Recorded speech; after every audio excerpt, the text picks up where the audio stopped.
Bom, galera, a gente já falou um pouco sobre tecido conjuntivo, a gente já falou um pouco também sobre tecido nervoso. Agora a gente vai falar um pouco sobre as células e suas organelas, tá? Bom, as células, galerinha, elas são estruturas microscópicas, tá? São bem pequenininhas.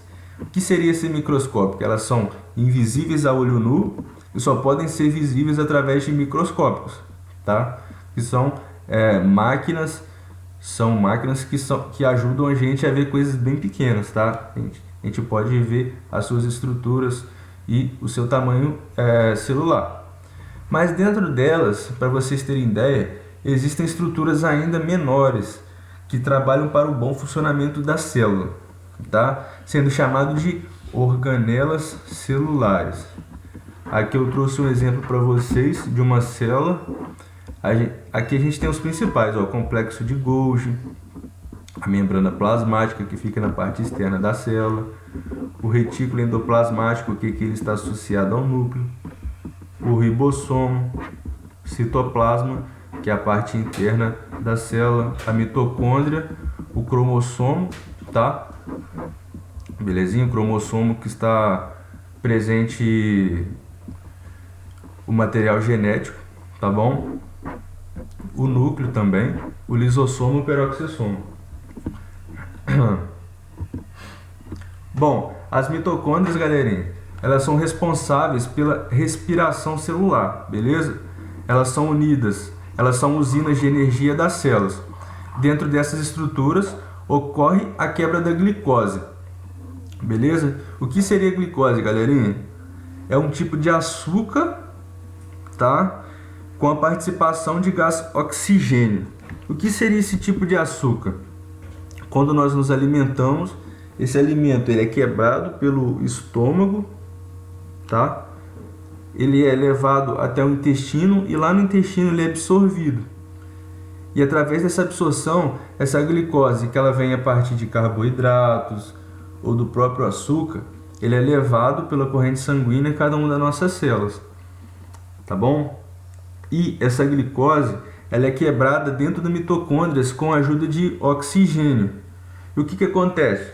A gente tem a liberação de energia, tá? E essa energia, galerinha, ela é responsável pelo funcionamento de todo o nosso organismo. Para vocês terem ideia de como tudo está interligado, né? A nossa alimentação, a gente se alimenta, quebra o seu alimento em nutrientes pequenininhos. Esse nutriente é levado até a nossa célula e lá se tem a produção de energia. Bom, agora a gente vai falar um pouco sobre os ribossomos.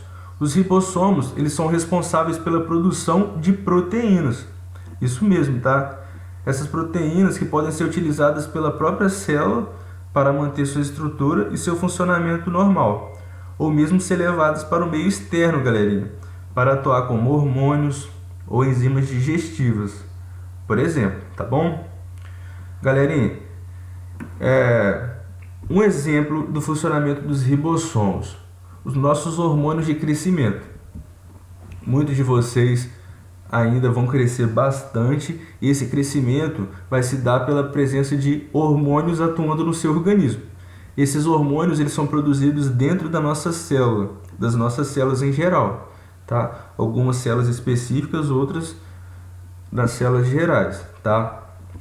E esse hormônio ele é produzido pelo ribossomo e liberado para o meio extracelular. Assim também, por exemplo, como as enzimas digestivas do carboidrato da nossa boca. Quando a gente come um biscoito, esse biscoito não desmancha. Então, isso tudo é graças às enzimas produzidas nas células da nossa boca e liberado para o meio externo. Tá? É bem facinho, não é? Aqui eu trouxe um exemplo para vocês de como é um ribossomo. Ó. Ele tem duas metades. A metade de cima é chamado de subunidade maior e a metade de baixo é subunidade menor. O que seria esse RNA aqui?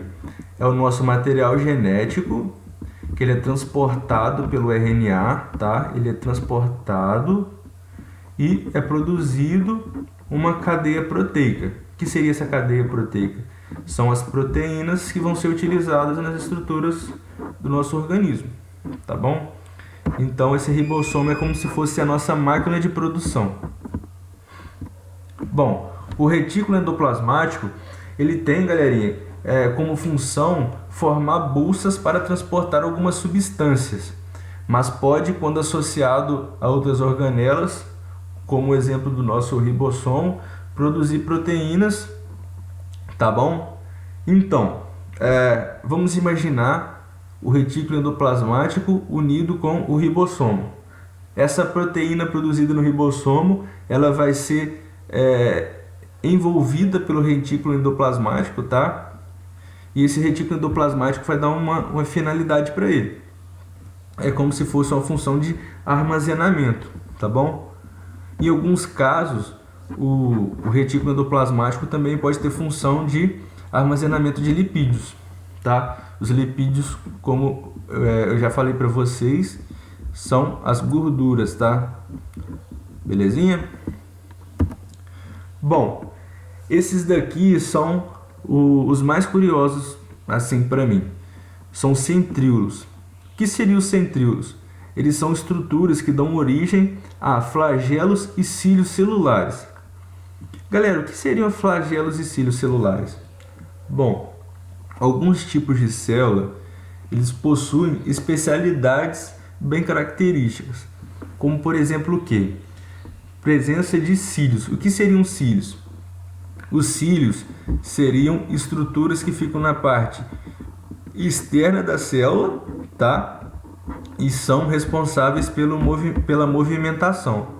É como se vocês tivessem aqui uma estrutura da célula tipo uma bactéria. Bom, vou usar o exemplo da bactéria. A bactéria, ela não possui nem patas nem pernas. Então, ela vai se locomover pelo quê? Pelos flagelos ou os cílios. O flagelo, ele é tipo um rabinho na célula, tá? Que ajuda na movimentação. E os cílios ficam em toda a parede celular, ajudando na movimentação. Tá bom? Uma estrutura que tem flagelo, por exemplo, é o espermatozoide do homem. Tá bom? E uma estrutura que tem cílios celulares, a gente pode pensar num ser unicelular, na bactéria. E também são importantes no início do processo de divisão celular. Quando uma célula está se dividindo em outras duas, tá? Quem atua nessa divisão são os centríolos, tá? A estrutura dos centríolos são como microtúbulos, tá bom? São túbulos. É como se fossem vários canos unidos entre si. Aí eles ficam dessa conformação aqui, ó. Bom, e pra gente terminar, né, o complexo golgiense, galerinha, ou complexo de Golgi. O complexo de Golgi, ele atua na secreção de proteínas e de outras substâncias para o meio externo, tá? Então vamos prestar atenção aqui, ó. Atua na secreção de proteínas. Então ele não produz, ele só secreta, beleza? E outras substâncias para o meio externo, armazenando em sua estrutura em forma de bolsa, beleza? Onde ele é empacotado e liberado no meio externo. Então o que acontece? A proteína que ela é produzida no ribossomo, ela é empacotada.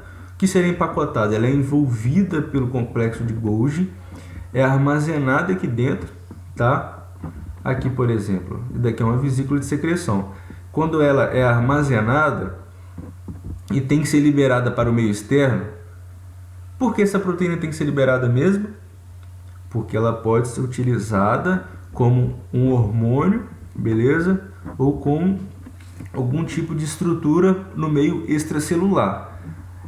Aí a proteína ela é envolvida pela parede do complexo de Golgi e é liberada no meio externo da célula, beleza? E como que acontece essa secreção? Essa bolsa que envolve a proteína, ela entra em contato com a membrana plasmática, beleza? Ela reconhece a vesícula, essa vesícula aqui, e é liberado a proteína no meio externo, tá bom? É bem facinho, né? Então, galera, essa nossa aula de hoje já acabou. Eu agradeço pela atenção de vocês, tá? E o nosso conteúdo do segundo capítulo já acabou. Eu peço que vocês estudem bastante, qualquer dúvida pode perguntar, tá bom? E boa sorte, tá, galerinha? Fiquem com Deus.